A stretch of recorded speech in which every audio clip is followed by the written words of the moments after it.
Well, welcome again, everybody, to session 2 for our workshop series. A few housekeeping items.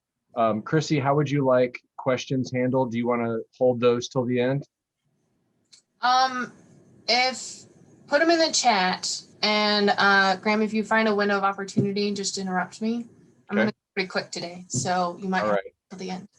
So we will have you guys type your questions in the chat if you have any, and I will let Chrissy know about those so we can address them as we go, or feel free to hold them off till the end of the first hour here when we'll do some Q&A before the workbook questions. Hopefully folks got a chance to review chapter 3 and 6 before today. It's really helpful if you know which questions you had some difficulty with, so we can focus on those a little bit. We're going to be following basically the same format throughout this whole series. The first hour will be mostly lecture and presentation, followed by some Q&A, and then a review of the chapter questions from the ISA manual for those that are really gunning to take that certification test. Our next session will be chapters 4 and 5 next Tuesday. Our colleague Rachel Allison will be presenting on water management, tree nutrition, and fertilization. So that will be interesting. Rachel has been with the agency for a long time. She's got a lot of great knowledge to share with you all. I will go into the rest of the housekeeping here real quick. There's the schedule. Again, Tuesday, February 23rd, we are deviating from the schedule just a little bit. You see it bolded there. Session number 1 is going to be at 10 in the morning instead of 2 in the afternoon. So be sure if you're, for these afternoon sessions that you all attend, that one day we're going to be a little off schedule. You've got your mute button along the bottom, your video settings, the chat. We went over all this last time, but just a quick review on those controls so that you can minimize or avoid interruption, background noise, things like that coming into the whole session. So stay muted unless you have some interaction to do, but we do want to hear from you when you have something to say. Under the reactions tab, there is a raise your hand feature as well that we can watch for, so we know that you have something you want to chime in about. If you have not already, can you please go open your chat and tell us who you are and where you're from? That would be great, but we are not looking for CEU numbers yet. We will ask for that at the end. Here is some contact info for Chrissy. She is my fantastic counterpart in Western Nebraska, and she is going to be presenting most of today. I have a couple slides that I'll be doing some speaking about as well. And there is an email address for Chrissy if you need to reach out about anything particular. I'm gonna steal your screen. Oh. That's fine. Yep. Okay. You're all situated here. Great. So first we'll go over soil science, chapter 3, and then I do have the questions in the middle for chapter 3. And so we can take a moment and talk about those, and then we'll go on to chapter 6, which is tree selection. So starting off, before we even get into the science of soil, this is a really critical element to understand, and it's the nutrient cycle. And it's basically the process of carbon, water, other micronutrients, macronutrients, the way that they move through the ecosystem, through the process of, photosynthesis and, being able to go full circle and having a good environment that is conducive for all of these different processes from all these different organisms that need to happen. And so when we go to talk about soils, it's particularly important to understand the nutrient cycle, because we have things that are going to decompose stuff down into a format that is available for the trees to take up. There's other elements to the soil chemistry that can impact the nutrient cycle. And so understanding why soils are, either in good shape or in bad shape, understanding this nutrient cycle is really important. And so with the nutrient cycle, talking about a lot of organic matter, and there's mycorrhizae and glomalin and humus. So mycorrhizae is a symbiotic association between soil fungi and plant roots. And ultimately, these guys help plants take up the important nutrients and they create nutrient pathways through the soil. So here's a picture of it kind of on the right. They produce a sticky protein called glomalin or glomalin, however you want to pronounce it. But this cool little green picture down here kind of shows that on the side, which basically this helps bind particles together that can improve soil fertility. And it can store significant amounts of carbon and nitrogen, which is really important for our plant growth. And then, of course, we have humus and humic acid, which results from the breakdown of organic matter in the soil. And they are important to soil fertility as well as water holding capacity. So that is a huge element of whether a soil is in good shape or not good shape. And we have to understand a bunch of other things. So we're going to go into the science of soil. So the physical properties of soil, we have the soil texture. And you can see the soil texture, the triangle on the left. And we have our clay, silt, sand, and this nice USDA relative particle size. You have a beach ball, your frisbee, and your dime. And so the clay is the smallest particle and the sand is the largest. And then when we get into the middle of the texture triangle, we get this sort of mixtures. And that's where we start calling them loams. And if it's more sand than it is loam, then it's going to be sandy loam. If it's more clay than it is loam, then it's going to be clay loam. And if it's more silt than it is loam, then it's going to be silt loam.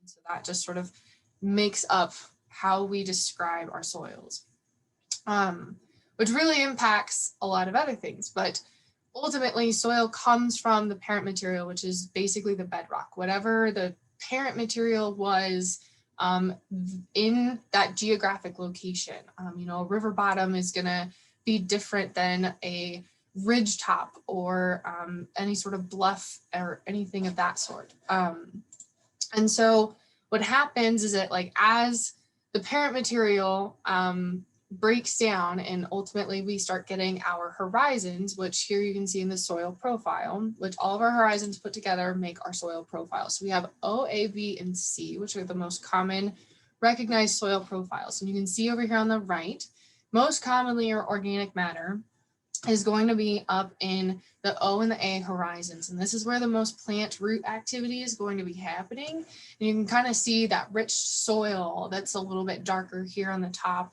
opposed to when we start getting down into the subsoil. So we do have an organic layer on the top, and understand that organic layer is different than organic matter. Organic matter is the particles that's broken down in the disposition of the soil, and the organic layer is going to be that layer that sits on the top. Talking about pore space, so soil structure, we have all of these different sized structured pieces, whether this is clay, sand, or silt, but ultimately what we want to have is that we want to have a good soil is about 50% of solids and 50% of pore space. And we start talking about pore space, we have macropores and micropores. So here on this picture, you can see like this would be a macro pore. It's big, macro big. And then we have like our micropores, which are micro and small. These are going to be the ones that hold water better. And this is where we're going to get our oxygen from, our 50% pore space. And so it's really important that between these soil particles that we have water and air where it creates a microclimate for all of the soil biota to make their processes and the mycorrhizae to start binding these soil particles and create aggregates in the soil, which then ultimately gives the soil some structure. And then we can look at the bulk density, which is the amount of the pore space. And so low bulk density is going to be more pores, and a high bulk density is going to be less pores. So then that leads us to soil compaction. And this is where Graham gets to chat for just a moment because I love it when he presents this piece. Yeah, you bet. So in there was some research that came out that was comparing tree condition to the age of the neighborhood that the trees were planted in. And they found a strong correlation between better tree condition and pre-World War II neighborhoods. In a normal situation, I'd ask for ideas on why that is, because it's always interesting discussion. But the short answer is that after World War II, the military had a fire sale on all this heavy grading equipment that was used for the war effort. So those neighborhoods that were developed prior to World War II had a lot less soil disturbance to impact the site conditions that the trees were being planted into. And Chrissy, I'll need you to advance slides for me here. So Yep. my colleague Alan Seward in Ohio came up with this birthday cake analogy, and I think it's fantastic. I love sharing this with everybody when we're talking soils for trees. Think of this birthday cake as a virgin forest soil. It's not been developed on at all. We're a developing company and we're gonna plot this out for a neighborhood. So the first thing that we're gonna do is scrape that commodified topsoil off. Go ahead, Chrissy. Take all the topsoil, put it off to the side, stage it. It's valuable, it's important, and the people that we sell lots to are gonna expect that there's some topsoil on their lot. After that, we're going to compact that soil to have a nice firm base to build the home on, put the roads on. This is not an evil practice. It's really important that you have firm ground for your roads and your buildings to be built on. It happens to not be great for the trees, but it is important for building those structures. And then after we've put in the roads, we've sort of delineated the different property lines and starting to sell out parcels. Then we're going to go back and put that topsoil back in place. Go ahead, Chrissy. So one more slide. Now, the problem is when we're talking about trees and what to plant in spaces and what's quote unquote native to Nebraska, we're equating these two things as being the same when they're completely different. On the left side, we have different layers like the slide that Chrissy showed before of different horizons in the soil that are all interfacing with each other and they're functional. And on the right, we have a soil with very little macropores, very little gas exchange, and topsoil put on, just smacked back on top of that. Now, as the developer, we need to get some grass established on that topsoil right away, or the next half-inch rain is going to wash it all away. So that speaks to that dysfunction between the different soil layers. And this is what's driving most of the stress and the failure in urban landscapes. Alex Shago would say that up to 80% of tree problems originate with a soil issue that's going on. Whether 80% is the actual number or not is up for debate. The point is that most of these issues start below ground where we can't see what's going on very well. So we need to bear in mind that on the right-hand picture is the context that we're typically dealing with when we're planting trees in the city. Oh, thanks, Graham. Yep. So with that in mind, as far as compaction goes, compaction is going to increase your bulk density and you are going to have less pore space with compaction, which means less room for roots, less room for oxygen, less room for air, or for gas exchange and moisture retention. So going into the physical properties really fast. So we have acidic, neutral, and alkaline. And understand that neutral, the pH is basically this scale that identifies how the acidity or the alkalinity of the soil. And typically the ideal plant pH for growth is in the neutral range, kind of like 6 to 8, but usually it's just said that it's a 7. The buffering capacity of a soil is its ability to resist the changes in pH. And typically soils that are high in clay or high in organic matter have a really high buffering capacity. And so this is important to understand that when we are dealing with those soils, like what Graham was talking about in an urban setting, that have kind of been disrupted and put back together or maybe have some other external factor that's playing, coming into play. When you do find out your soil pH, or that the region that you're in has a, maybe a more alkaline soil or more acidic soil. And this also relates directly to your soil structure, whether you have clay or whether you have sand. Most sandy soils are going to be more alkaline, and more clay soils are going to be more acidic. And so if you're trying to adjust your soil pH, usually the buffering capacity is what is going to limit that soil's ability to actually react to the adjustments or the amendments that you're putting into it. It's usually not a long-term fix. And so a lot of times when you see people treating trees, because they have chlorosis issues, and that can be related to a lot of things, but it's just a big interconnected web. But those are short-term resolutions, basically.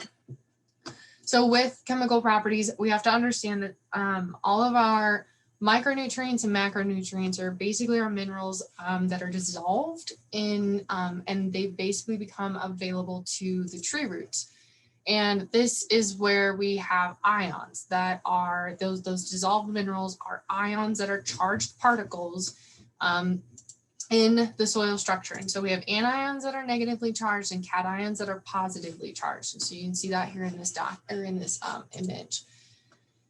Then we talk about cation exchange capacity, which is the soil's capacity to attract, retain, and exchange positively charged ions. And basically this can be used to measure soil fertility.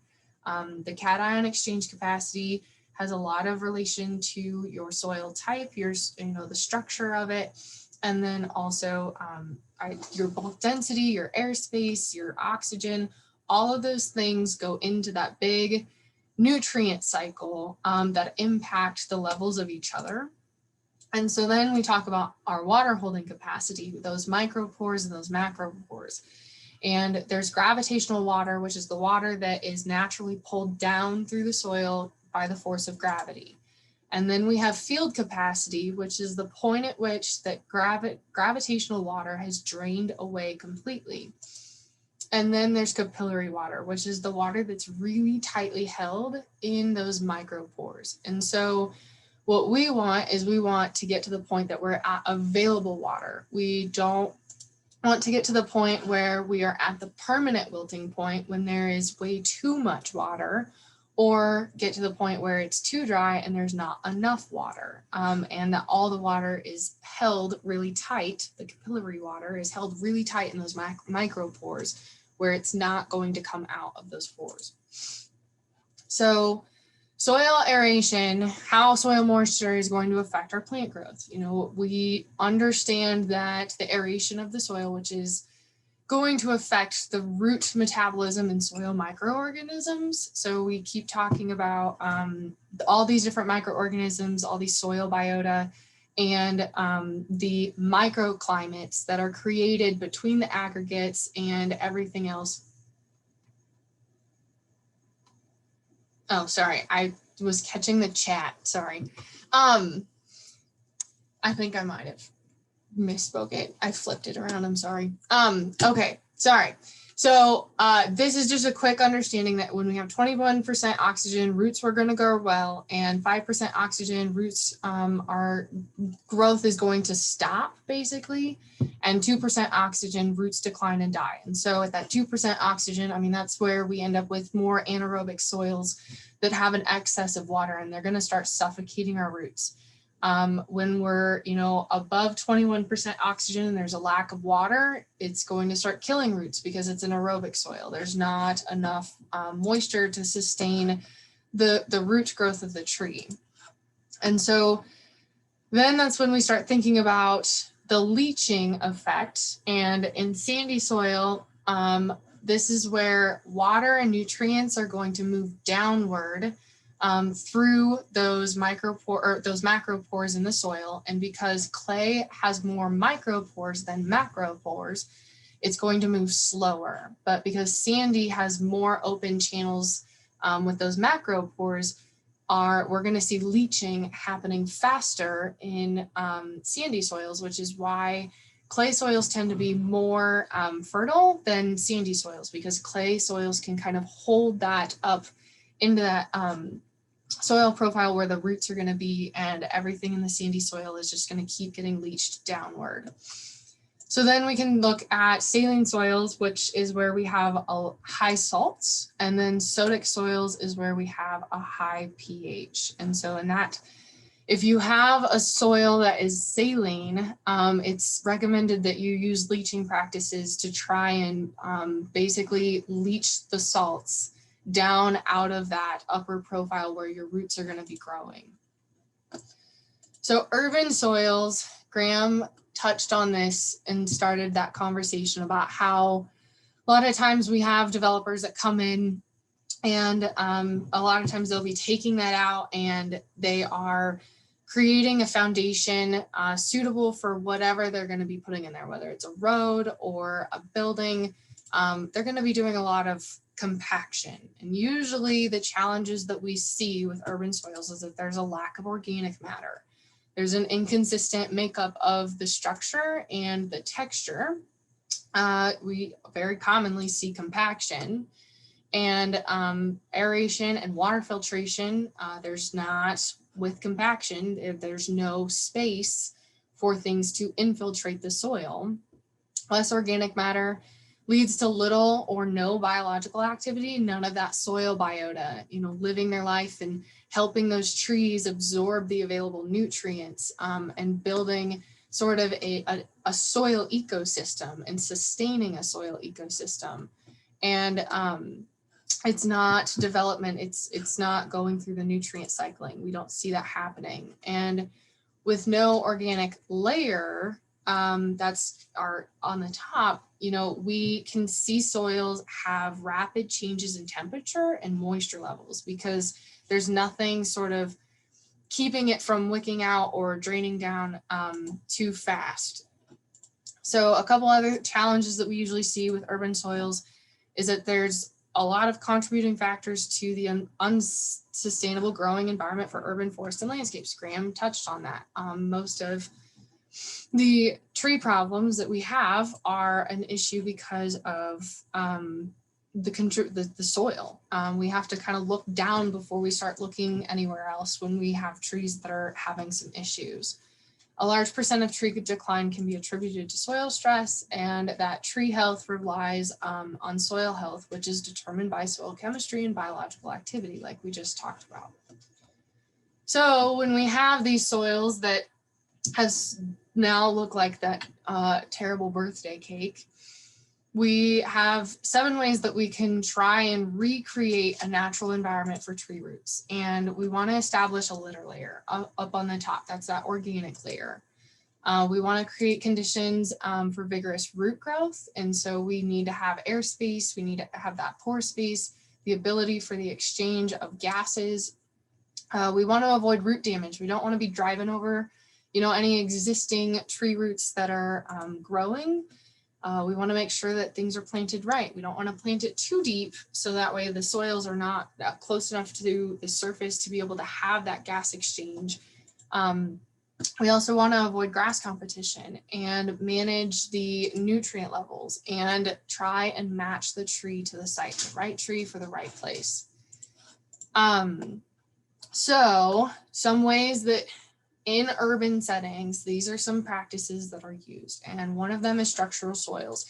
The idea of these is that they are designed to create load-bearing surface with a sufficient pore space to support root growth. So it's kind of trying to find the balance between how can we get a compacted enough root or foundation for our sidewalks and roads, but also make sure that we maintain the pore space and the microclimate ability for healthy tree growth or root growth. And so we can see efforts of suspended sidewalks and structural cells. And so it's just these forms. They're not really commonly used, mostly because they're very expensive. And as far as I'm aware, there's not a great deal of research on them, but they're still trying to sort of perfect this this method in urban settings. And so the biggest thing is making sure that you start with a good foundation. This was an example out of the city of Gering. This was the Plaza Project, and they had all of this equipment that came in and did all this concrete pouring and everything else, and they just compacted that site like crazy. And they ended up coming in and just breaking it all up. And you can kind of see back here, maybe a little better in this picture, this darker brown. So what they did was they put a bunch of organic matter on the top before they started to decompact the soil, and tried to get down a minimum of like 18 inches and ideally as far as you possibly can, because you want to make sure that that subsoil, that you don't have a hard pan between your topsoil and your subsoil. And then this is also in Scottsbluff. So commonly in our urban settings, we have, this setting where concrete's been poured, that the soil underneath it hasn't seen daylight, it hasn't seen oxygen, it hasn't seen water. There's likely no organic matter in it, and there's likely no biological activity in that soil. My explanation on this is, when you have a fish, are you going to put it in really terrible water, or are you going to put it in nice clean water? And so when you have a tree, are you going to plant a tree in really terrible soil that was maybe intended for a different use? Or are you going to try and make some adjustments to have better growing trees? Graham, I see you unmuted yourself. Yeah, we did have one comment from Mariana about how municipal water can play a role in further alkalinizing, if that's even a word, but pushing the pH higher in our soils. You have dissolved solids. Someone like Kent could probably speak better to what all is in there to get the water in the state that it's in, and calcium potentially. But there is a little bit of a factor there with the municipal water, further raising the pH in the soil as you water. Yeah, absolutely. And that can have a really big impact. And so it's really important to know like what your pH of your, and they have like easy pH tester strips that you can test your water just at the lawn and garden store, just to get an idea if you think that that's maybe what could be a hindering factor of why your plants aren't growing well. Yeah, I mean, it is worth noting that soil pH is very difficult to change in the long term. There are amendments that farmers use to change the pH in their fields, but those have to be reapplied. They leach out of the soil over time. They're a temporary fix at best. Right. So a lot of us educators push back on the urban legend that pine needles are going to make your soil more acidic, and given centuries, that can be the case, but it's really a steep uphill battle trying to change that pH of the soil. Absolutely. Yep. Yeah, I'm going to go really fast for the last part of this soils piece. So if you get the chance, if you're going to make new beds where there has been concrete, if you're going to depave and then regreen, make sure that you take the time to fix that soil. And when I say fix that soil, most of the time you have to replace that soil. Get some organic matter in there, start providing the foundation so that way we can get the nutrient cycle going and being able to provide and sustain the growth of trees. And so other things that we want to make sure that we don't do, we don't want to backfill over tree roots, because all we're doing is putting more pressure on them and then reducing that oxygen, that gas exchange with the root system. And then we also don't want to overwater. There's no reason for us to overwater. Establishing a litter layer with organic mulch is really important. Tree roots grow better under mulch. This has been scientifically proven. Grass is very competitive, and it is very a resource hog, honestly. And so it's really important to use organic mulches to conserve moisture. It can somewhat help reduce the soil pH.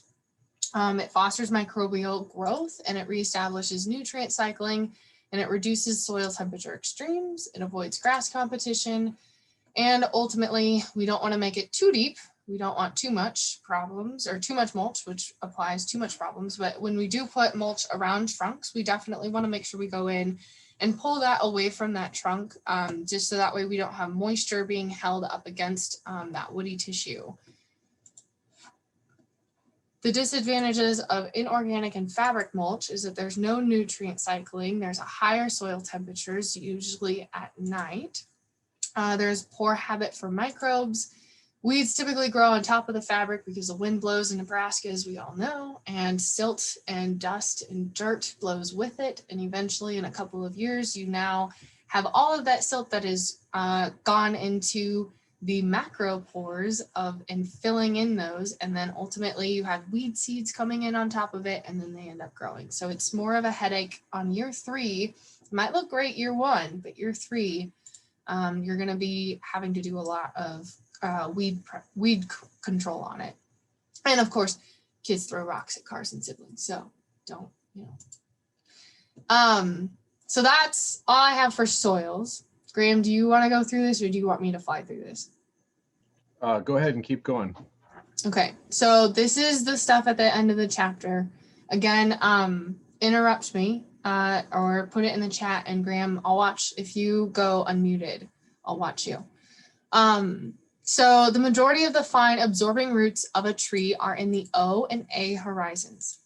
Driving vehicles across wet soil will compact the soil and destroy the soil pore space. Buffering capacity is a soil property that resists the changes to pH. Negatively charged clay particles hold cations near the surface. True. In 1 foot of clay, so we have 1 foot per foot of clay soil over here on the far right, 4 inches, which is our total graph of water in the soil, approximately how many inches of water would be available to the tree. And we're going to approximate this. We want to know the available water, which is this piece right here, the blue part of this graph. And so looking at our clay on the far right, this is where we're going to get this number. So approximately 1 inch of water is available to the tree with 1 foot of clay soil with 4 inches of water in it. So that is how we read and understand this graph. Number 6, soil structure modifies the effects of soil texture as the soil particles form clumps or aggregates. Soil can hold water so tightly in micropores that the ability of tree roots to absorb the water is restricted. True. Soil texture refers to the relative coarseness or fineness of the soil. Rank the following from the finest texture to the coarsest. This is where we think about that beach ball, frisbee, and I think it was a dime. So we're going to have silt is in the smaller, clay is even smaller than silt, and then sand is the largest. On the pH scale, less than 7 is acidic, 7 is neutral, and more than 7 is alkaline. Over time, mulching can improve soil structure, reduce compaction, and add organic matter to the soil. True. That's why we use organic matters to create that organic litter layer at the top. We're trying to recreate what is going on in natural forest situations, so that way we can help with that nutrient cycling. A pH of 5 is 100 times more acidic than a pH of 7. The process in which ions of essential elements wash down through the soil profile and is lost is called leaching.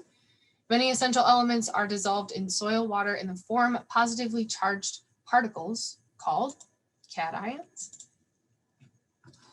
If the soil is too alkaline, iron and manganese may be in a chemical form that is unavailable to trees. The buffering capacity is the resistance of a soil to changes in pH. Clay soils and soils in high organic matter usually have a high buffering capacity. They don't change very easily. The rhizosphere is the zone of intense biological activity near the actively elongating roots. That's where you're going to find your mycorrhizae. The diversity of organisms living, moving, and interacting in the soil is often referred to as the soil food web. Water that drains from the macropores is called gravitational water. Following drainage, the soil is said to be at field capacity.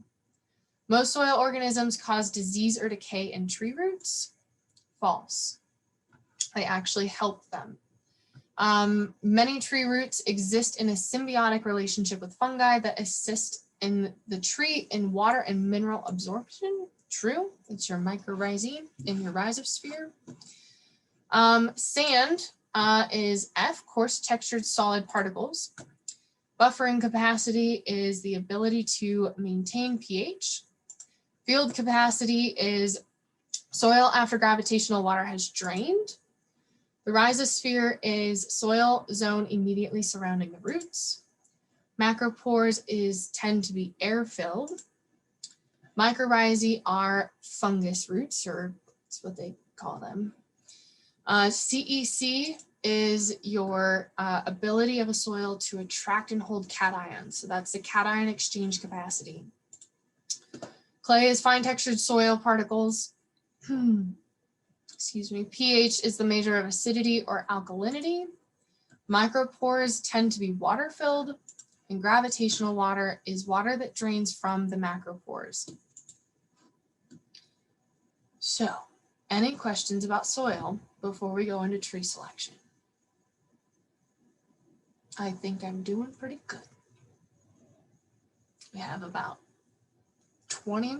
I'm going to take 30 minutes for this one. Maybe, not really. Actually, it might be shorter. Any questions? This is your opportunity. Unmute yourself and speak up. Are there any pieces of the book that you felt were a little confusing? Graham, were there any other things? Yeah, I don't know whether the logarithmic way that pH builds, the question about how many times more basic or acidic from one to another. It's just important to remember that every time you go up a whole number or down a whole number in pH, that's a factor of 10. So going from 5 to 7 is moving 2 whole numbers. So it's not just a factor of 10, but 100. And that can be a little confusing. But as long as you know that it's a multiple of 10 every whole number. Yeah. And pH is one of the important things that we're going to talk about. That's you want to consider a plant's ability to tolerate different levels of pH. That's why blueberries, trying to think of what that hydrangea is. What's the one that turns blue, Graham? You can grow it and we can't. Endless bummer. Yes, the endless bummer hydrangea. No, the Everybody endless wants summer. the blue ones. Yeah. The blue ones need that acidic and aluminum component combined to be blue instead of the pinkish color. Right. So if you buy it and you don't have the right soils, it's going to be an endless bummer hydrangea. Graham? Yeah. Yeah, just to add a little bit of trivia on Graham's presentation, reference to heavy equipment after World War II. Another thing that contributed to the advancement of fertilizers occurred after World War II because there was such an excessive amount of nitrogen available, because nitrogen was used to make bombs and different types of explosives. So that's why there's became then a big use of development of fertilizer after World War II. A little bit of trivia for you. Yeah, and Dean, the gentleman who developed that fertilizer technology has a really interesting story.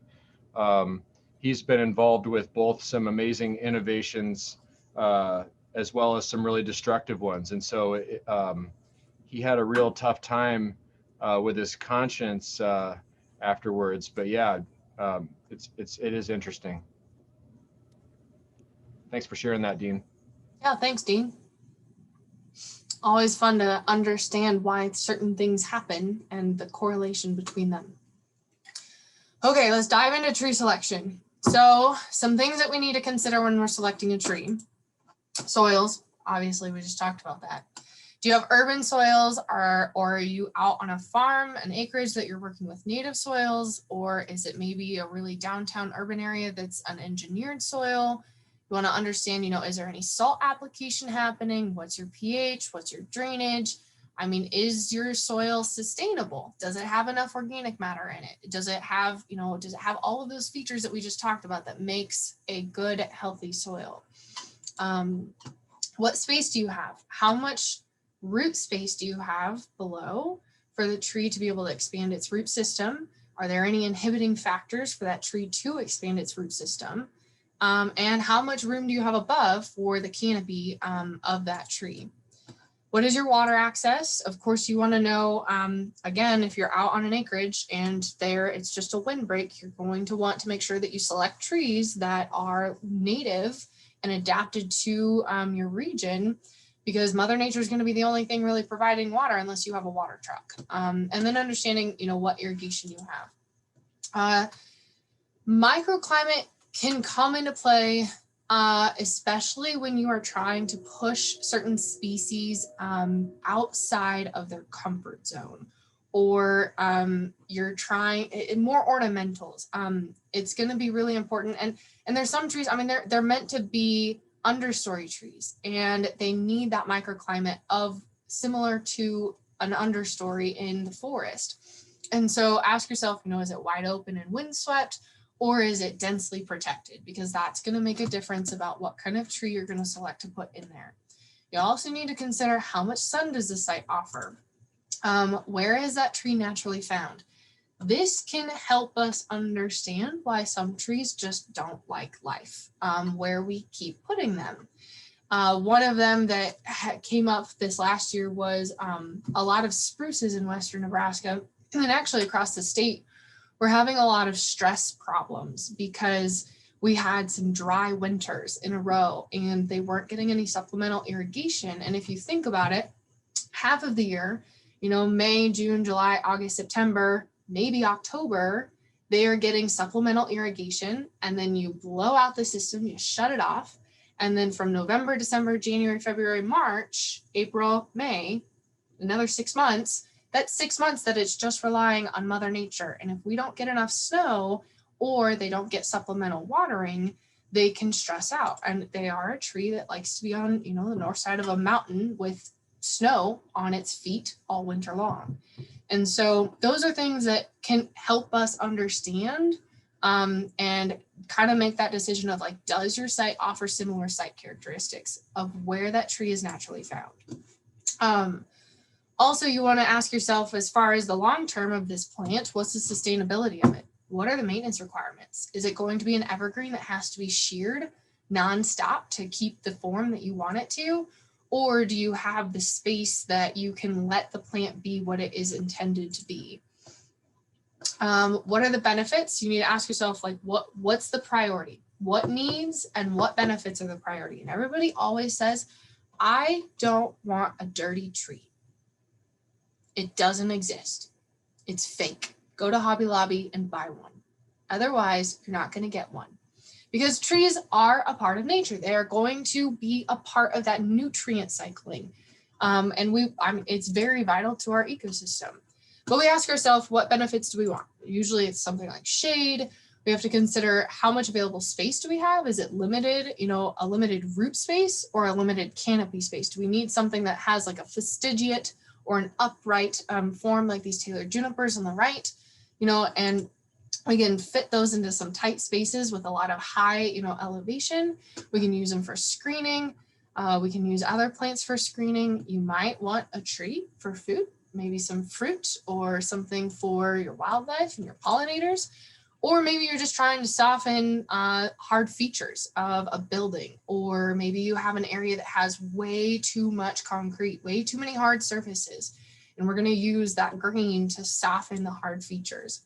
And then, of course, sometimes we want something nice to look at, and so we want something ornamental. And so considering what is the priority and sort of identifying those helps us start looking at the different species that fit those priorities and things. Sorry, I saw the chat. I need to just maybe close it because it keeps catching my attention over there. Okay, So tree selection, unfortunately, a lot of our grand old shade trees have been lost and have not been replaced. And so we have a lot of communities that sort of look like this really sad neighborhood on the bottom. This was a result of Dutch elm disease. They went in, they planted this entire boulevard of all elm, and unfortunately this invasive pest came in and wiped all of them out. And so you have, you know, just a couple of evergreens left on that street, which is unfortunate. And so it's important to know what invasive insects and diseases are a regular threat, what's on the horizon, you know, what do we need to be taking into consideration. And it's also important, as you can see here, species diversity and age diversity. So all of those trees were the same exact age, which can be problematic because if they all start to decline at the same time, that's an issue. If you have all of these trees of the same species, just like this elm, they're all gone. And so there are cultivars and varieties that are resistant to some of them. Others, there are not, like ash and emerald ash borer, which is this nice little green bug right here. So the most important, I don't know if this is most important, but this is a critical element, is that you want to start with good nursery stock. Traditional options are bare root, containerized, balled and burlap, and spade dug. An emerging trend that's been going on for the last couple, like 5, 10, I don't know when it started, honestly, but grow bags and root prune RPM, Graham, what is that? Root prune, root trap or root maker is what I know, but RPM. RPM is root production method. Root production. Root pruning method. Yeah. Root pruning method. Thank you. Okay. Root pruning method containers. And ultimately, you want to work with good nurseries that are proud of their stock and willing to talk about their roots. And if you can, take the tree and move the bucket off. Look at the side, you know, this bottom picture on the left, and see if the roots are, you know, at the edge, and that you want all of these nice light colored roots. And those are things that we're going to be looking for when we're at the nursery. And so we want to see that there's good branching structure. We don't want to see any codominant stems. We don't want to see any insect or disease problems. We don't want to see any major scars from transportation because those can be problematic for other issues. You want to see a good growth pattern. And so that's going to be, you're going to go over that in tree biology. Every year that a tree puts on growth, that growth is going to be either short or long. And you just want to see a nice consistent growth pattern in between those internodes. And then again, the good root system. You want to see the light colored healthy roots and a good root to shoot ratio. Graham, can you give your money in the bank analogy, please? Yeah, sure. So with a root to shoot ratio, it's much more important that we buy a good root system, and the top will come with that. So what I like to explain to people is that the root system is your bank account, and the trunk and the canopy of the tree is the bills. And so if you have more bills than you have bank account, then you're in a real pickle. So by overstimulating trees to grow above ground before they get that root to shoot ratio imbalance, then you're adding bills without being able to pay them. Yep. So going back to the edible things, just a really quick checklist of like what you need to take into consideration if you're wanting to implement some edibles is you need to figure out what your hardiness zone is and what the hardiness zone is of the cultivar and variety. Edibles have an insane number of cultivars and varieties. And so it's really important to know individually, do they need a pollinating pair? Because some of them are not self-fruitile. They have to have another cultivar or another variety in the same family. And then understand like what are the common issues for that plant? You know, are you going to be fighting a disease annually? Are you going to have to be treating it regularly? Just do your research on that. And then, of course, you want to seek the varieties that are selected for resistance to any of those disease or not bacteria, Graham, what do I want to say? Common diseases, we'll just say that. Sorry, my brain went blank. And then understanding how much input is there. Like, are you going to have to be pruning this a lot to be able to keep the fruit production up? Is the variety a biennial bearer, which means that they only produce fruit every other year. And so that's really important. And then understanding the rootstock. So most of our edibles are going to be grafted.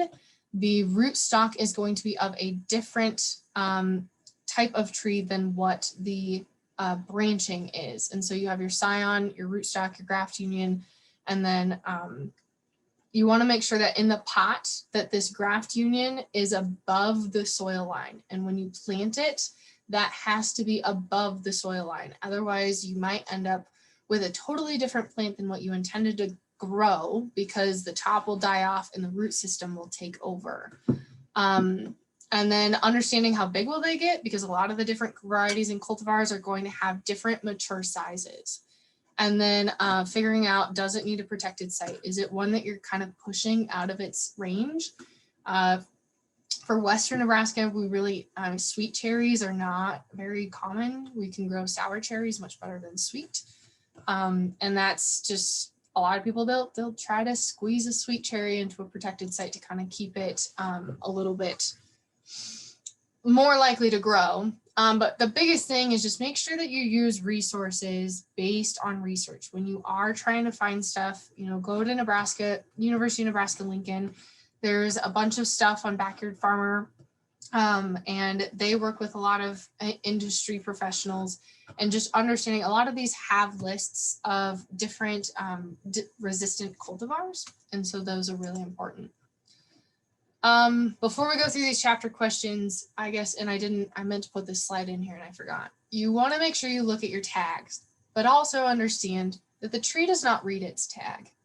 Just because the tag says that it's one thing does not mean that it was that in the nursery, because sometimes human error causes the factor that the wrong tag went on the wrong tree. And so on the tag, you want to make sure that you look at your hardiness zone, look at the tree's light requirements, its water requirements, understand that, evergreens don't really like to have their feet soaking wet all the time. And just make sure that your site is going to line up with the needs of that tree and that you have enough space for the mature growth of that tree. Graham? Yeah, I just wanted to add to that dwarf is a relative term. It doesn't indicate a specific size. It's just saying that it's going to be smaller than the typical mature size for the species. So very good point. Some people see dwarf this or that and they think that it must be a little 3-foot green meatball, when in fact it's just, burning bush is a great example. They sell dwarf burning bush. It still gets 6, 7, 8 feet tall. The species gets 10 to 12 typically. So just a relative term when they use dwarf. Yep. So any questions before we go over the chapter workbook questions or chapter workbook stuff? Yeah, good overview, Chrissy. It's a big topic to cover, but right. I think we've hit the broad strokes for sure. Well, and that was the thing too, is that Justin went over a lot of species in tree ID, and we get lost for a long time going into very specific tree selection and tree placement, but these are the tools that you need to use and the elements to pay attention to when you are trying to pick the right tree for the right place. Definitely. So name 5 tree species that would not be appropriate for planting under utility wires. Any species that grows higher than the wires. So that would be like a honey locust, elm, oak, spruce, something more, something better might be a crabapple, like a dwarf crabapple, or Cercis canadensis. Graham? Redbud. Redbud. So, just anything that's going to have a mature height that will not reach the utility lines. That's ideal. It's going to be less maintenance and less of a headache down the road. Hardiness is the ability of a tree to withstand low temperatures and winter stresses in a given site. and that's your USDA hardiness zone. And so you can look up a USDA hardiness zone map for the most part in Nebraska. Anything between, for Western Nebraska, a 5 is sometimes pushing it, but we have more zone 5 trees that are growing in the panhandle. And then in Eastern Nebraska, typically a zone 5 will be fine. Graham, can you get zone 6 to grow? No, and really, I don't really like to hang my hat on zone 5 when it comes to trees.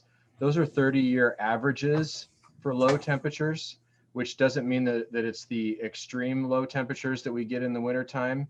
Right. And in an ideal situation, trees are lasting decades, and you can be sure that we're going to have some zone 4 winters and temperature exposures over the course of a tree's lifetime. So for perennials and things like that, may be very workable to stick with zone 5 as a rule. But that's going to come back to bite you sometimes with zone 5 trees. Right. Our snap freezes in the winter. I'm going to wipe it out. Yep. Although a tree may be considered hardy in a given area, it may decline or die if the roots are unprotected. True. Name 3 site characteristics that must be considered in tree selection. We went over a lot. Growing space, light conditions, soil conditions, the microclimate of the location, and then, of course, what your functional requirements are. Are you trying to soften landscape features, or are you trying to provide shade? Are you trying to provide screening? What are you trying to do with that tree? Upright, pyramidal, and weeping are 3 examples of tree growth forms that are important in selection. If a particular disease is known to be a problem, tree species or cultivars should be selected that is resistant to that disease. Name 3 plant characteristics that may make a tree aesthetically desirable. Flowers, fall color, exfoliating bark, growth habit, and the attractiveness of to wildlife and pollinators. Acclimation is the gradual process by which a tree adapts to changes in its environment. A tree listed as adaptable to wet soil conditions will always thrive if planted in those conditions. False, not always. Name 5 characteristics to look for when selecting a tree in the nursery. All of these. Good, light, healthy, light colored, healthy roots, a solid root mass. This is unanswered that came out of the back of the book. And I want to make sure that we understand this is basically a good root to shoot ratio. You don't want the roots so bound, and so you don't want them pot bound. That's not what solid root mass means. Good twig extension growth in previous years, no major scars or injuries, no insect or disease problems, and good branch structure. So these are a couple of the sample test questions, and I'm going to do the same thing that I did on Tuesday. So somebody be ready to unmute yourself with the answer. The climate factor that determines hardiness zone is what?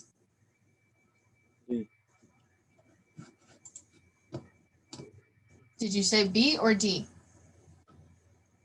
D. B.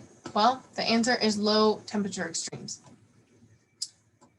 So not temperature, rainfall, and winds, but the temperature extremes is the climate factor that determines the hardiness zone. Number 2. What I'll add there, we're doing good on time, Chrissy, so I figured I'd just weigh in here. Temperature, rainfall, and winds are important factors. The question is asking specifically about those hardiness zones, and that's related to winter temperatures specifically. You could make a case for they're needing information on high temperature hardiness. There are some plants that are not going to do well in summer heat. Trees like birch that are so often planted all by themselves in the middle of a front yard, they get really stressed out because it's a tree that wants to have sun on its shoulders and shade on its feet. It wants cool, moist soil to grow in. And when you put it in the middle of the landscape all by itself in the front yard in full sun, it's going to be stressed, and shouldn't be surprised when it starts getting chlorotic on top of, the soil conditions that are tipping that off. So B is a good answer in terms of factors that affect tree growth in general, but specifically this question was about the hardiness zones. Yeah, Graham, thank you for that. Thanks, Michael. Okay, so number 2, trees to be planted under utility lines should be D. B, low growing to remain below the lines. Good job. Some trees acclimate to shade conditions by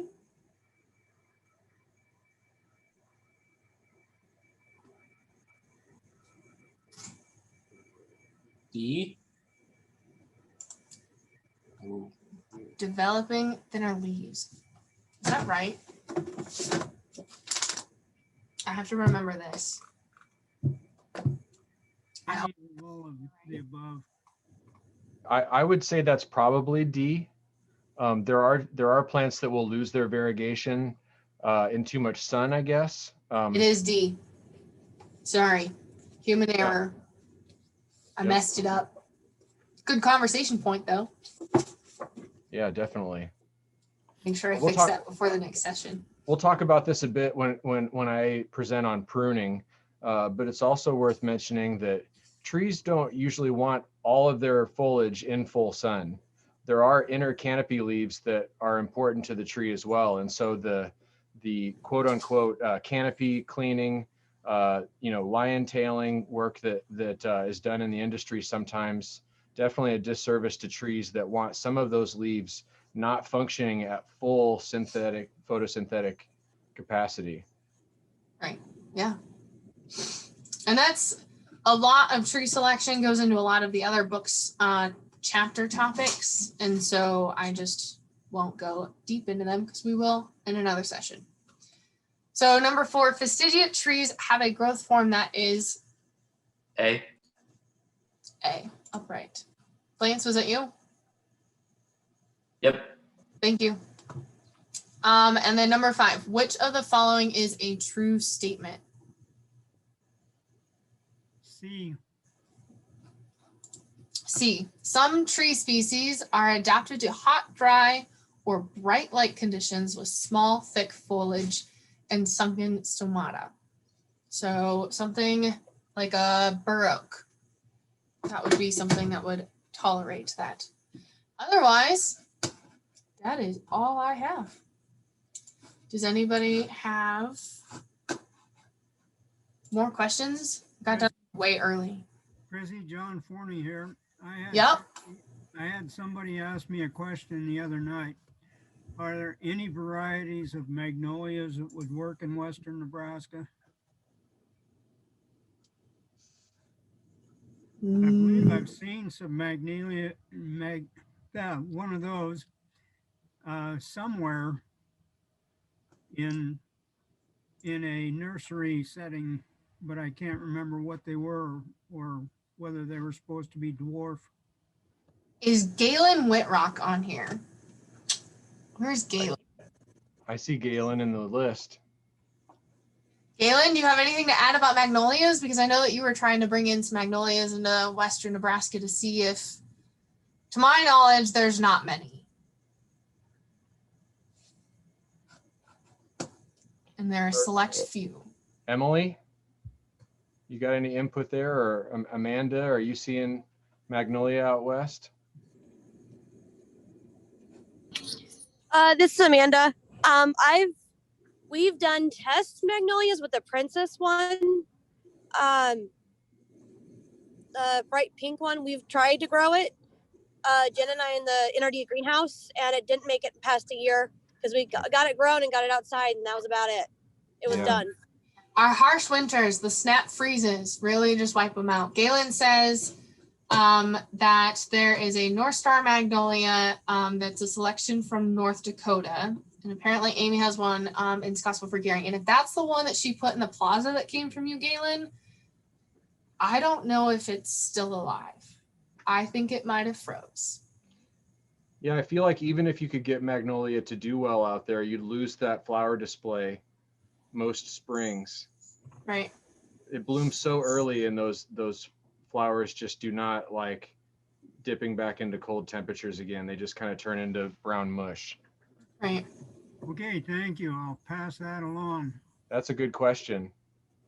The best Not to- magnolias that are really pretty, I think, are more along the Missouri River, far east.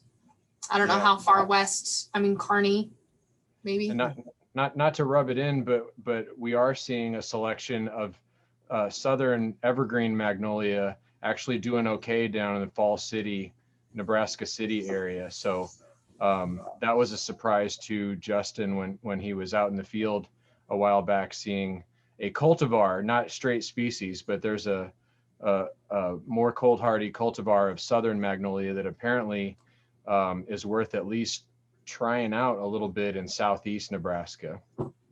Now, this person was originally from Lexington, so I don't know whether she got the idea from there or whatever, but I'll pass it along.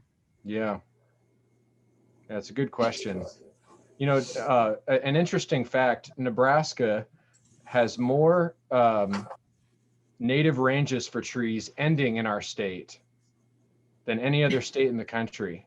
So we are at the crossroads for hardiness on more trees than anywhere else. And so that's a real opportunity to find those genetics that are marginal, push them a little further, and find new introductions that way. What is a good watering plan for young trees, especially in an urban setting, in parks and areas in a community that, you know, is planting trees that are, you know, the 3-footers, 4-footers?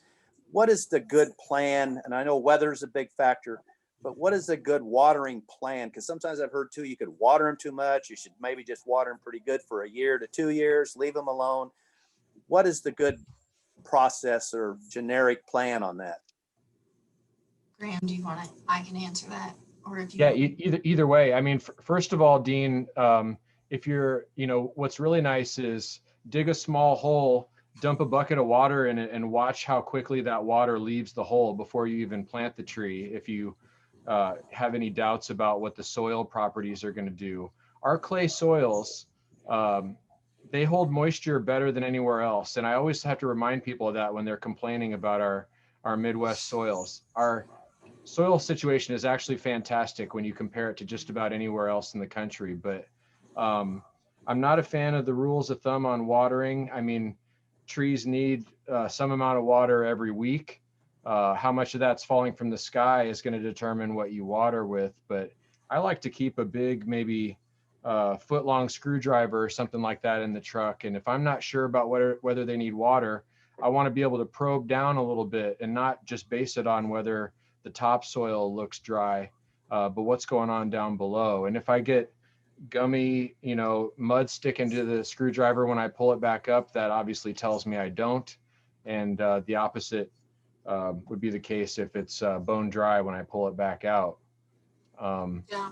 So ultimately, in Western Nebraska, when we do a fall planting program, I recommend that people check on their young trees once a week for 2 to 3 weeks and water as needed. And then for the next 2 or 3 weeks, they can probably start moving to like more of a 14-day checkup. But it's also depends on if you plant in the spring and if you plant in the fall. For these young trees, if you plant in the fall, it's extremely critical to make sure that you go out on days when it's like 40 degrees. And if we haven't had any snow or any other moisture, is to go give those trees like 5-gallon bucket of water or whatever. Just get that root zone more moisture back in, especially if you're in a really windy, sandy, exposed site, like say up a Valentine or something. yeah, the bit, you know, turf and trees have such different water needs. The turf has a really shallow root system and needs a lot of frequent water in low quantities. With trees, I tend to put the water to them really heavy and then back off and let that soil really dry out a lot before I water again. so that soil can get, or that water can get deep in the soil profile for the root system. You know, as we've talked about already, trees don't have root systems that are quite as deep as we might have pictured when we were kids. It's not an as above, so below kind of thing, but there is a deeper profile for that root system than most other plants in the landscape. So a slow watering and a higher volume of watering when you do it and less frequently is what trees tend to need. But on establishment, Dean, you certainly do want to be watering a little more frequently than when they're established. Come next Tuesday, and we'll go over chapter 4, water management. Yeah. And Yep. go Thank you. more in depth on that. You know, one Thank other you. thing on watering is conifers with needles need moisture all winter to keep those from drying out. So if you're going, you know, if we get a warm spell like we just did yesterday and you want to get the hoses out, it's not a bad idea for those evergreens to get a drink. I mean, we did get some good snow as well, which makes it a little less important. That snow melt is going to help as it kind of goes away, but conifers, evergreen trees definitely appreciate an extra drink when we have a really cold and dry winter.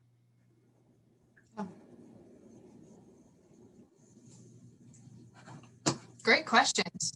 Keep throwing them at us. Yeah, what about going back to the workbook questions? It's easy to kind of buzz through those, but did anybody have thoughts on those questions, or want to put a finer point on anything, or elaborate on that? We can certainly go back to the questions and kind of drill down a little further on one if it seemed weird. Sometimes ISA in the test, they're going to throw you a couple answers that are sort of right or mostly right. And so sometimes you're making a choice between which of these is more correct of an answer than the other one. And that can be tricky. For sure. One that I thought was one of the challenge questions: discuss the merits and limitations of using only native species in new plantings as opposed to naturalized or induced species. Ooh, Um, can I? Yeah. we've got a situation where I have known the parent stock was from Oklahoma or Alabama or something like that, and then didn't have a lot of success when we tried to plant it here, versus it might work here, but it might not work in Valentine. Yeah. But That goes back to Graham's comment earlier that Nebraska is the crossroads of many different trees limitations. And so where we have, you know, trees that might be native only to the south corner of the panhandle, they're not likely going to do well in eastern Nebraska because we have such a climate shift, not only east to west, but also north to south. And so it's really good to understand the native range of our native species. Just because it says native to Nebraska doesn't mean that it's going to be a great tree all the way across the state. Yeah. Nebraska, I mean, that's just a political boundary. It doesn't have anything to do with where plants grow. So, you know, whether something's native to this state doesn't give us all the information that we need to be successful with choosing trees. So is it native within 100-mile radius or 150-mile radius or two? You know, the larger net you cast, the more likely you could make a bad choice. But there are no trees that are native to urban cities.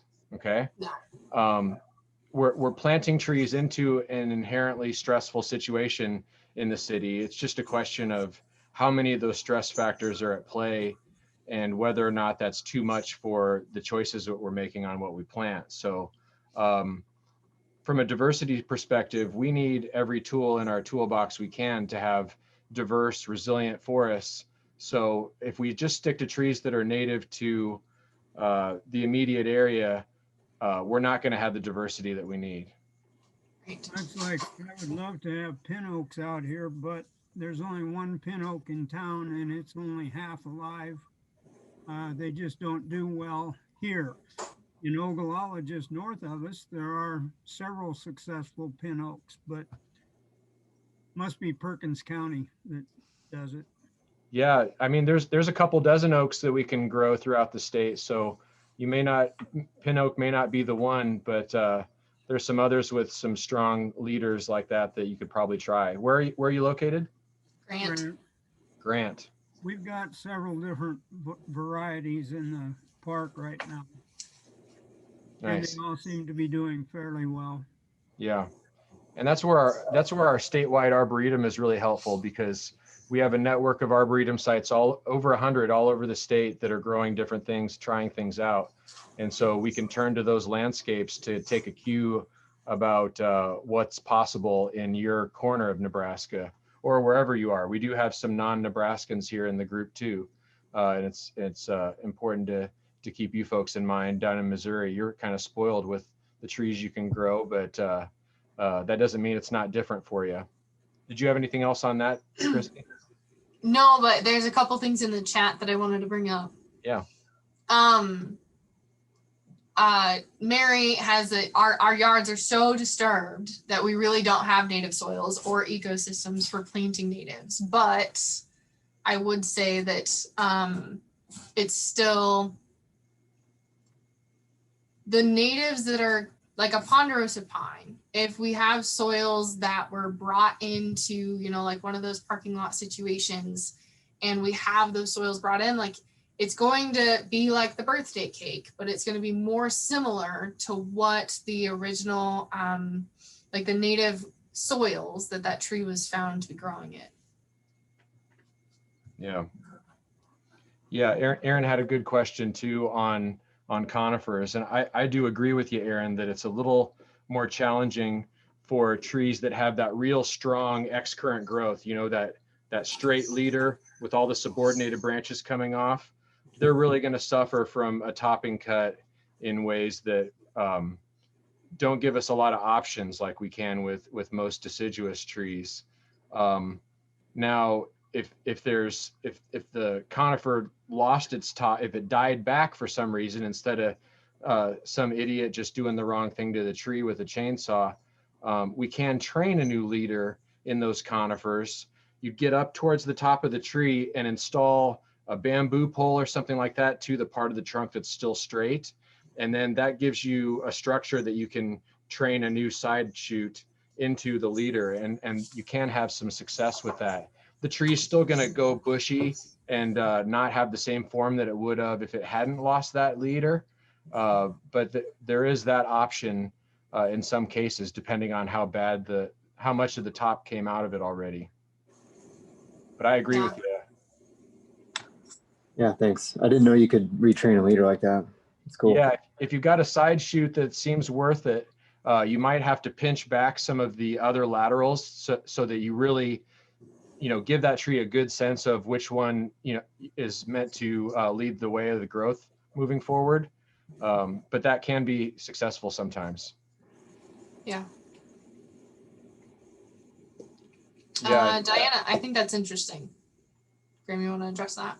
Yeah, I mean, like anything else, it's easy to oversimplify and turn something into a meme and say, only natives, that's all I'm growing, and it's like everything else, it's more complicated than what you can put in a little infographic and share on social media.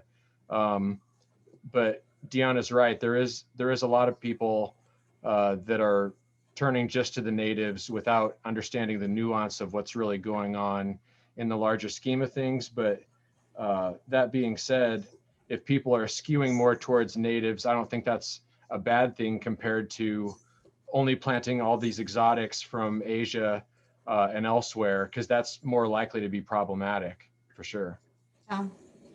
Graham, I was thinking about the conversation of in tree selection is understanding, what emerging pests are, that we need to be aware of. So of course we don't want to be planting any ash, Scotch pine. They're dying all the way across the state because of pine wilt. With Dutch elm disease, there are new varieties of elm that are being put out on the market that are resistant to Dutch elm disease. Other ones that we typically, like Justin, he talked about those in Tree ID, like the calorie pear has sort of gotten out of hand in eastern Nebraska by repopulating itself at a very quick rate. Trying to remember, what was the other one Freeman maple is beyond overplanted. And so it's just helping your neighbors understand what trees they have, what is the age diversity of the trees that they have, and then also understanding the species diversity. Yeah, definitely. Kent, Yep. And to Kent's point about species and age diversity, I'll add genetic diversity. Yes. Because the nursery trade tends to want to sell clonal trees that are grafted and are genetically identical. We think about Honeycrisp apple, right? If you want Honeycrisp apple, you can't take a seed from a Honeycrisp apple and grow a tree from it and expect to get the same kind of apples. So every autumn purple ash that's out there in the landscape will be equally susceptible to emerald ash borer and respond the same way once that pest visits that tree. When you have trees that are grown from seed and genetically unique, then you're more likely to have a gene pool that allows for one individual or two to have a little twist of fate that makes it a little bit more adapted. And now we can select for that tree and have a better resistance to one thing or another. So species, age, and genetics are all important diversities to have in the urban forest. Absolutely. Yeah. Autumn blaze. Yeah, I mean, people just go for fall color. You know, color is what sells in the nursery trade. I know because I worked in the nurseries. Whatever was blooming or in color is what we would drag up to the front for people to see right away. Otherwise, people are just, they move into a new home, they look up and down the street on their new block and they see what they like and they go ask their neighbor what it is and plant that. So right. Go to a big box store. You'll find out real quick what's blooming, because they're very selective about what they sell throughout different times of the year, because they sell what is blooming or what is in color. Yep. Yeah, we call that a basil prune on ornamental pear, Kurt. I agree with you. We got to get away from that tree. It was billed as a sterile cultivar, and it's now naturalizing with other pyrus in the landscape. Just a block from my house, I can go see volunteer calorie pear popping up on the edge of the cornfield. So that tree is starting to become invasive. Anything that's becoming a problem in the East Coast, that's usually the trees that we have on our radar to be watching for being a problem in our area. Question about Chanticleer pear. That's a good question. I'm not a fan of planting any of those. How Bradford, Chanticleer, calorie. Looks like Chrissy might be doing a little bit of Googling to check. Seeing calorie pear more and more every year in the prairie. Yeah, exactly, Aaron. I'm seeing the same thing. In Lincoln, Omaha, we're seeing it establishing along creeks and streams. That's going to choke out native ecosystems over time. It's very aggressive and doesn't have a lot of insect or disease problems, which made it really desirable for the nursery trade, but does also ultimately make it a real problem once it starts to invade existing ecosystems. The Chanticleer is very closely grouped with the Bradford and the calorie pear as far as not ideal. Yeah. Yeah, good work, Deanna. Somebody's got to be towing the line, using the information that we know about what trees are problematic to plant and drawing a line in the sand somewhere. Yeah. Yep. Good deal. Well, we're about out of time. Any last minute thoughts, questions? For the most part going forward, I will be sending out the link both through Eventbrite and through the personal email to try and make dang sure that you get it. But I'll be doing that usually in the morning of each session, except for February 23rd. I will likely send that the evening before. And so you can expect, if you have not received a link before noon Central, please send me an email directly. So that way I can make sure that you do get the link. But you should have it no matter what in your email before noon on the day of the sessions. And I saw a couple CEU numbers in there. If you haven't done that yet, get your CEU number in the chat. So we're going to be reporting those to NAA and ISA every week for the Tuesday and Thursdays that we've just done. So get that in the chat for us so that we can get those reported and you get your proper credit. CEUs are continuing education credits, and for anybody who's interested in testing, going forward with ISA, you have to maintain or obtain usually 10 credit hours a year for 3 years, which amounts to a total of 30 credit hours. You can get them all in 1 year, that's fine, but for your recertification. And I don't know NAA's requirements off the top of my head. Those should be 30 every 3 years as well, if I remember right. So for next Tuesday, we'll be going over water management and tree nutrition. So Rachel Allison will be here to do that. And then on Thursday, Justin and I will be doing tree support systems, installation and establishment. So more good stuff to come. Good having you guys with us.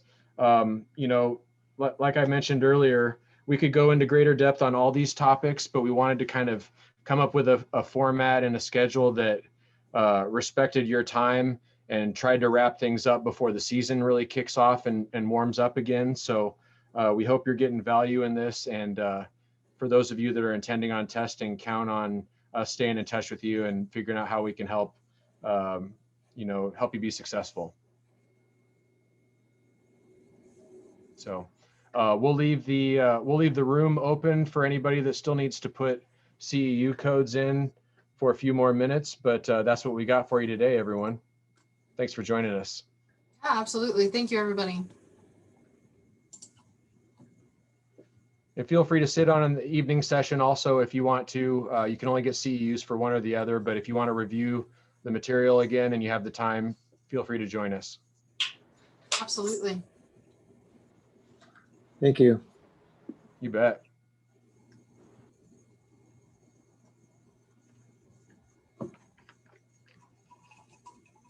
Michael, are you testing ISA or NA, or are you already certified?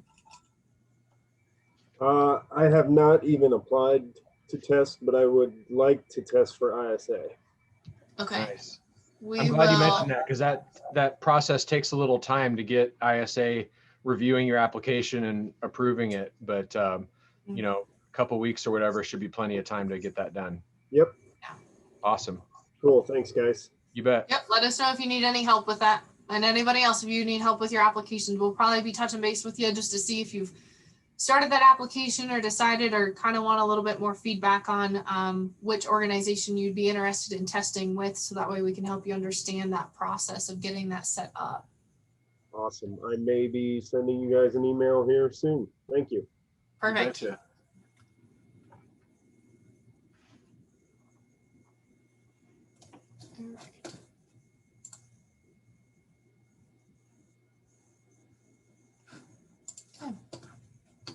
Ready to close it out, Graham? Yeah, I'm gonna Zoom with you here when we're done for a quick sec. Okay. All right, I'm gonna end it.